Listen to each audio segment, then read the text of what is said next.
The Story of a Mother by Hans Christian Andersen.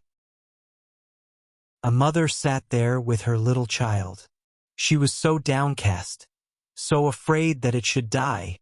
It was so pale, the small eyes had closed themselves, and it drew its breath so softly, now and then with a deep respiration, as if it sighed. And the mother looked still more sorrowfully on the little creature. Then a knocking was heard at the door, and in came a poor old man wrapped up as in a large horsecloth, for it warms one, and he needed it as it was the cold winter season. Everything out of doors was covered with ice and snow, and the wind blew so that it cut the face. As the old man trembled with cold, and the little child slept a moment, the mother went and poured some ale into a pot and set it on the stove, that it might be warm for him. The old man sat and rocked the cradle, and the mother sat down on a chair close by him, and looked at her little sick child that drew its breath so deep, and raised its little hand. "Do you not think that I shall save him?" said she. "Our Lord will not take him from me." And the old man, it was Death himself, he nodded so strangely it could just as well signify yes as no. And the mother looked down in her lap, and the tears ran down over her cheeks. Her head became so heavy. She had not closed her eyes for 3 days and nights, and now she slept, but only for a minute, when she started up and trembled with cold. "What is that?" said she, and looked on all sides. But the old man was gone, and her little child was gone. He had taken it with him, and the old clock in the corner budded, and budded. The great leaden weight ran down to the floor, bump, and then the clock also stood still. But the poor mother ran out of the house and cried aloud for her child. Out there, in the midst of the snow, there sat a woman in long black clothes. And she said, "Death has been in thy chamber, and I saw him hasten away with thy little child. He goes faster than the wind, and he never brings back what he takes." "Oh, only tell me which way he went," said the mother. "Tell me the way, and I shall find him." "I know it," said the woman in the black clothes. "But before I tell it, thou must first sing for me all the songs thou hast sung for thy child. I am fond of them. I have heard them before. I am night. I saw thy tears whilst thou sangst them. I will sing them all, said the mother. "But do not stop me now. I may overtake him.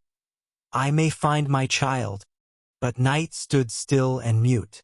Then the mother wrung her hands, sang and wept, and there were many songs, but yet many more tears.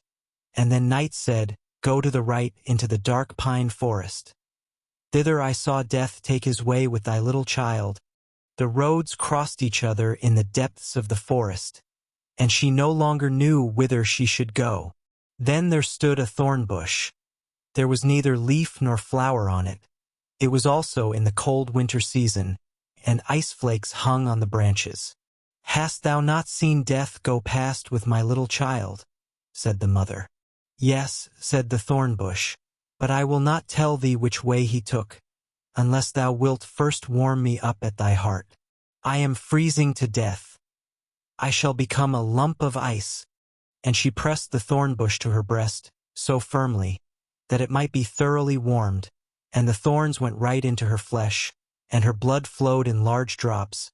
But the thorn bush shot forth fresh green leaves, and there came flowers on it in the cold winter night. The heart of the afflicted mother was so warm, and the thorn bush told her the way she should go. She then came to a large lake, where there was neither ship nor boat. The lake was not frozen sufficiently to bear her. Neither was it open, nor low enough that she could wade through it. And across it she must go if she would find her child. Then she lay down to drink up the lake, and that was an impossibility for a human being. But the afflicted mother thought that a miracle might happen nevertheless. "Oh, what would I not give to come to my child," said the weeping mother. And she wept still more, and her eyes sunk down in the depths of the waters, and became 2 precious pearls. But the water bore her up, as if she sat in a swing, and she flew in the rocking waves to the shore on the opposite side, where there stood a mile-broad, strange house. One knew not if it were a mountain with forests and caverns, or if it were built up, But the poor mother could not see it. She had wept her eyes. "Where shall I find Death, who took away my little child?" said she. "He has not come here yet," said the old grave woman, who was appointed to look after Death's great greenhouse. "How have you been able to find the way hither? And who has helped you?" "Our Lord has helped me," said she. "He is merciful, and you will also be so. Where shall I find my little child?" "Nay, I know not," said the woman, "and you cannot see. Many flowers and trees have withered this night. Death will soon come and plant them over again. You certainly know that every person has his or her life's tree or flower, just as everyone happens to be settled. They look like other plants, but they have pulsations of the heart. Children's hearts can also beat. Go after yours, perhaps you may know your child's. But what will you give me if I tell you what you shall do more?" "I have nothing to give," said the afflicted mother, "but I will go to the world's end for you." "Nay, I have nothing to do there," said the woman, "but you can give me your long black hair. You know yourself that it is fine and that I like. You shall have my white hair instead, and that's always something. Do you demand nothing else?" said she. "That I will gladly give you." And she gave her her fine black hair, and got the old woman's snow-white hair instead. So they went into Death's great greenhouse, where flowers and trees grew strangely into one another. There stood fine hyacinths under glass bells, and there stood strong-stemmed peonies. There grew water plants, some so fresh, others half sick. The water snakes lay down on them, and black crabs pinched their stalks. There stood beautiful palm trees, oaks, and plantains. There stood parsley and flowering thyme. Every tree and every flower had its name. Each of them was a human life. The human frame still lived, one in China and another in Greenland, round about in the world. There were large trees in small pots, so that they stood so stunted in growth, and ready to burst the pots. In other places, there was a little dull flower in rich mold, with moss round about it, and it was so petted and nursed. But the distressed mother bent down over all the smallest plants, and heard within them how the human heart beat, and amongst millions she knew her child's. "There it is," cried she, and stretched her hands out over a little blue crocus that hung quite sickly on one side. "Don't touch the flower," said the old woman, "but place yourself here, and when Death comes, I expect him every moment. Do not let him pluck the flower up, but threaten him that you will do the same with the others. Then he will be afraid. He is responsible for them to our Lord, and no one dares to pluck them up before he gives leave." All at once an icy cold rushed through the great hall, and the blind mother could feel that it was Death that came. "How hast thou been able to find thy way hither?" he asked. "How couldst thou come quicker than I?" "I am a mother," said she, and Death stretched out his long hand towards the fine little flower, but she held her hands fast around his, so tight, and yet afraid that she should touch one of the leaves. Then Death blew on her hands, and she felt that it was colder than the cold wind, and her hands fell down powerless. "Thou canst not do anything against me," said Death. "But our Lord can," said she. "I only do his bidding," said Death. "I am his gardener.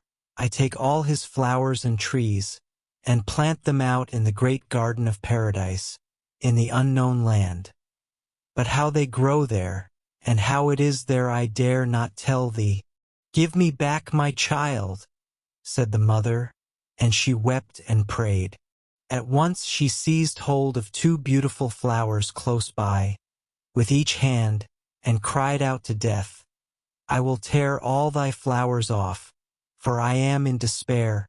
"Touch them not," said Death. "Thou say'st that thou art so unhappy, and now thou wilt make another mother equally unhappy." "Another mother," said the poor woman, and directly let go her hold of both the flowers. "There, thou hast thine eyes," said Death. I fished them up from the lake. They shone so bright. I knew not they were thine. Take them again, they are now brighter than before. Now look down into the deep well close by. I shall tell thee the names of the two flowers thou wouldst have torn up, and thou wilt see their whole future life, their whole human existence, and see what thou wast about to disturb and destroy. And she looked down into the well, and it was a happiness to see how the one became a blessing to the world, to see how much happiness and joy were felt everywhere. And she saw the other's life, and it was sorrow and distress, horror and wretchedness. Both of them are God's will, said Death. Which of them is misfortune's flower, and which is that of happiness? Asked she. That I will not tell thee, said Death. But this thou shalt know from me, that the one flower was thy own child. It was thy child's fate thou saw'st, thy own child's future life. Then the mother screamed with terror. Which of them was my child?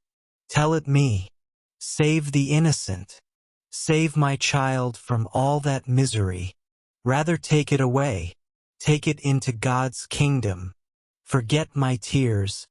Forget my prayers, and all that I have done. I do not understand thee, said Death. Wilt thou have thy child again, or shall I go with it there, where thou dost not know? Then the mother wrung her hands, fell on her knees, and prayed to our Lord. Oh, hear me not when I pray against thy will, which is the best. Hear me not, hear me not. And she bowed her head down in her lap, and Death took her child and went with it into the unknown land. Dear listener, we close the pages on another tale, a journey through words, imagination, and emotion. Here at the Falls Audiobook, where stories flow like a river's current, carrying you to distant worlds and uncharted depths. We thank you for joining us. As always, we invite you to linger a little longer. Subscribe to our channel to discover more stories waiting to be heard, each a cascade of voices, ideas, and artistry. And remember, every great story begins with a single word. Perhaps the next one will begin with you. Until our voices meet again, may your days be filled with quiet moments, rich pages, and the soothing sound of a story well told. This is the Falls Audiobook, signing off.